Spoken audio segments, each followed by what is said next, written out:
আসসালামু আলাইকুম এভরিওয়ান, আশা করি সবাই ভালো আছেন। লার্নিং উইথ শামীম চ্যানেলের পক্ষ থেকে সবাইকে স্বাগতম। আজকের ভিডিওর বিষয় হচ্ছে ৬ দফা আন্দোলন। ৬ দফা আন্দোলন থেকে গত ৪৪তম, ৪১তম, ৪০তম, ৩৮তম এবং ৩৭ ও ৩৬তম বিসিএস এবং বিভিন্ন চাকরি পরীক্ষায় যে কোশ্চেনগুলো এসেছে সেগুলো নিয়ে। তো আমার ভিডিওটি বানানোর মানে কন্টেন্টটা নেওয়া হয়েছে ম্যাট্রিক বিসিএস সিরিজ থেকে। তো চলুন ফার্স্টে আমরা ৬ দফা দাবি সম্পর্কে কিছুটা জেনে নিই। ১৯৬৫ সালের পাক ভারত যুদ্ধের সময় প্রতিরক্ষা ব্যবস্থায় পূর্ব বাংলার নিরাপত্তাহীনতার অনুভূতি বাংলার জনগণকে কিছুটা অবাক করে। ফলে পূর্ণ স্বায়ত্তশাসনের জন্য বাঙালি ঐক্যবদ্ধ হয়। মূলত ১৯৪৭ সালের পরবর্তী সময়কালে পূর্ব বাংলার প্রতি সামাজিক, অর্থনৈতিক ও রাজনৈতিক ক্ষেত্রে পশ্চিমাঞ্চলের পক্ষপাতমূলক আচরণের কারণে স্বায়ত্তশাসনের পক্ষে যে জনমত সৃষ্টি হয়, তারই বহিঃপ্রকাশ সেই ঐতিহাসিক লাহোর প্রস্তাবের ভিত্তিতে পূর্ব পাকিস্তানের পূর্ণ স্বায়ত্তশাসনের প্রতিষ্ঠার জন্য শেখ মুজিবুর রহমান ৬ দফা প্রণয়ন করেন। ১৯৬৬ সালের ৫ ফেব্রুয়ারি লাহোরে বিরোধী দলের একটি সম্মেলন অনুষ্ঠিত হয়। এই সম্মেলনে বঙ্গবন্ধু শেখ মুজিবুর রহমান পূর্ব পাকিস্তানের রাজনৈতিক, অর্থনৈতিক ও প্রতিরক্ষার দাবি সম্বলিত একটি কর্মসূচি ঘোষণা করেন। ইতিহাসে এটি ৬ দফা কর্মসূচি নামে পরিচিত। পরবর্তীতে ২৩শে মার্চ ১৯৬৬ সালের লাহোরের একটি সংবাদ সম্মেলনে বঙ্গবন্ধু শেখ মুজিবুর রহমান আনুষ্ঠানিকভাবে ৬ দফা ঘোষণা করেন। ১৮ মার্চ ১৯৬৬ সালে ঢাকায় অনুষ্ঠিত আওয়ামী লীগের বার্ষিক সম্মেলনে ৬ দফা অনুমোদিত হয়। ৬ দফা কর্মসূচি ঐতিহাসিক লাহোর প্রস্তাব ১৯৪০-এর ভিত্তিতে রচিত। ৬ দফা দাবির প্রথম দাবি ছিল পূর্ব বাংলার স্বায়ত্তশাসন। ৬ দফা কর্মসূচি বাঙালি জাতির মুক্তির সনদ, চার্টার অফ ফ্রিডম অথবা ম্যাগনা কার্টা হিসেবে পরিচিত। এর প্রথম দফা ছিল প্রাদেশিক স্বায়ত্তশাসন। ৬ দফার তৃতীয়, চতুর্থ, পঞ্চম দফা অর্থনীতি বিষয়ক ছিল।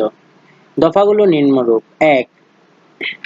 পাকিস্তানের সংবিধান হবে যুক্তরাষ্ট্রীয় ও সরকার ব্যবস্থা হবে সংসদীয়, যাতে আইনসভার বিষয়সমূহ প্রদেশগুলোর হাতে ন্যস্ত থাকে। ২. যুক্তরাষ্ট্রীয় সরকারের হাতে কেবল দুটি বিষয় থাকবে: দেশ রক্ষা এবং পররাষ্ট্র। অবশিষ্ট বিষয়গুলো প্রাদেশিক সরকারের হাতে ন্যস্ত থাকবে। দেশের দুই অংশের দুটি পৃথক অথচ অবাধে বিনিময়যোগ্য মুদ্রা প্রচলিত থাকবে, অথবা উভয় অংশের রিজার্ভ ব্যাংক সহ একটি মুদ্রা থাকবে। ৪. কর ও শুল্ক ধার্য করবার দায়িত্ব অঙ্গরাজ্যগুলোর উপর ন্যস্ত থাকবে। প্রতিটি অঙ্গরাজ্যের বহির্বাণিজ্যের জন্য পৃথক হিসাবে রক্ষা করতে হবে। প্রতিটি অঙ্গরাজ্যের অধীনে আঞ্চলিক সেনাবাহিনী ও আধা সামরিক বাহিনী থাকবে। এর মধ্যে জেনে রাখা ভালো হচ্ছে, বঙ্গবন্ধু ৬ দফা কর্মসূচিকে বাঙালির বাঁচার দাবি হিসেবে আখ্যায়িত করেন। ৬ দফা দিবস ৭ জুন। যে প্রস্তাবের ভিত্তিতে ৬ দফা রচিত, লাহোর প্রস্তাব। বিসিএস যে প্রশ্নগুলো এসেছে সেগুলো এবং তার উত্তর। বাঙালির মুক্তির সনদ ৬ দফা কোন তারিখে আনুষ্ঠানিকভাবে ঘোষণা করা হয়েছিল? ২৩শে মার্চ ১৯৬৬। ১৯৬৬ সালের ৬ দফার কয়টি দফা অর্থনীতি বিষয়ক ছিল? ৩টি। ঐতিহাসিক ৬ দফা দাবিতে যে বিষয়টি অন্তর্ভুক্ত ছিল না: বিচার ব্যবস্থা।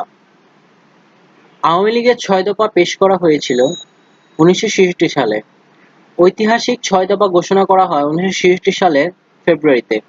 ঐতিহাসিক ৬ দফাকে কিসের সাথে তুলনা করা হয়? ম্যাগনা কার্টা। ৬ দফা দাবি পেশ করা হয় বা ৬ দফা দাবি কোন তারিখে আনুষ্ঠানিকভাবে ঘোষণা করা হয়েছিল? এটা অনেক চাকরির পরীক্ষায় এসেছে। তো এটার উত্তরটা হচ্ছে ২৩শে মার্চ ১৯৬৬। ৬ দফা আন্দোলনের প্রথম শহীদ কে? মনু মিয়া।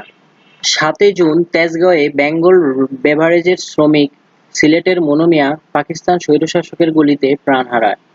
বাঙালির বেঁচে থাকার সনদ ৬ দফা আন্দোলন কত সালে হয়েছিল? ১৯৬৬ সালে।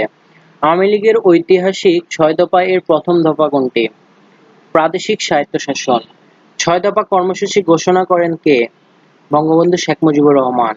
বঙ্গবন্ধু ঘোষিত ৬ দফা দাবির যে দফায় পৃথক মুদ্রা ব্যবহার করা হয়েছে? ৩. বঙ্গবন্ধু শেখ মুজিবুর রহমান কোন সালে ৬ দফা পেশ করেন? ১৯৬৬ সালে। তদন্তাধীন পূর্ব পাকিস্তানের স্বায়ত্তশাসনের জন্য তখনকার বিরোধী দলগুলোর এক সম্মেলনে বঙ্গবন্ধু শেখ মুজিবুর রহমান ৬ দফা দাবি পেশ করেন। ওই সম্মেলন কোথায় অনুষ্ঠিত হয়? লাহোরে। ৬ দফা প্রস্তাব কোথায় পেশ করা হয়? লাহোর। ঐতিহাসিক ৬ দফার যে বিষয়টি অন্তর্ভুক্ত ছিল না, বিচার ব্যবস্থা। পূর্ব ও পশ্চিম পাকিস্তানের মধ্যে দুটি পৃথক অথচ সহজ বিনিময়যোগ্য মুদ্রা ব্যবস্থা চালুর দাবি ৬ দফার কোন দফাতে ছিল? তৃতীয়। জাতির পিতা বঙ্গবন্ধু শেখ মুজিবুর রহমান কোন তারিখে ৬ দফা কর্মসূচি ঘোষণা করেন? ১৯৬৬ সালের ৫ ফেব্রুয়ারি।